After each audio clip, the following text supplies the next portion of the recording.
Well, in 1964, when I was an intern at UCLA, uh, most guys at the end of their internship were drafted to go to Vietnam and to be basically a general medical officer on the ground in Vietnam.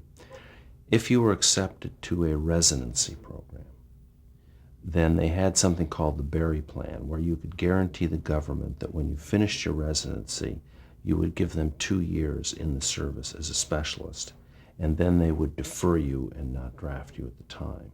So I was in the Berry Plan, and they made you, I think I was a lieutenant or something in the reserve or something during that period of time. That enabled me to spend the 4 years of residency at UCLA in facial plastic surgery and head and neck surgery. Then when I finished my residency, then I had to go in the service for 2 years. That was my obligation. And I went in as a major and was stationed at Wright-Patterson Air Force Base in Dayton, Ohio, which was a major SAC base. It was a great place to be stationed. They had 33 generals and 240 full-bird colonels on the base. So you can imagine the officers' clubs on this base. I mean, and basically it was fun, and I got a lot of experience there. It was really good, and plus it really kind of helped me later with MASH, because the one thing you learn is about the military mind when you're in the service, and how everything works. So that just the 2-year experience was invaluable.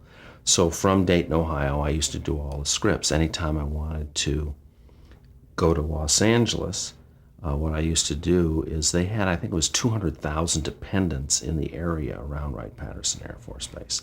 So everyone would retire there because it was such good officers' clubs and great BX and great medical care, because it was one of the major medical centers. So anytime I wanted to get to Los Angeles, I would do some sort of cosmetic surgery on some colonel or general's wife. And then the wife or daughter would go and say, Herb, you've got to get your flying hours in. Why don't you take my daughter out to my doctor out to Los Angeles? So about 4 or 5 times a year, I would fly out to Los Angeles in one of these little T-39 trainers, or these 2 or 3-man, 4-man planes, and have story meetings and so on. And so it was a good time. No, they were really pretty cool, and the pilots in the Air Force are great. I mean, it was a lot of fun. You'd fly from base to base. They have to refuel in Kansas, and you'd be going all over the place. So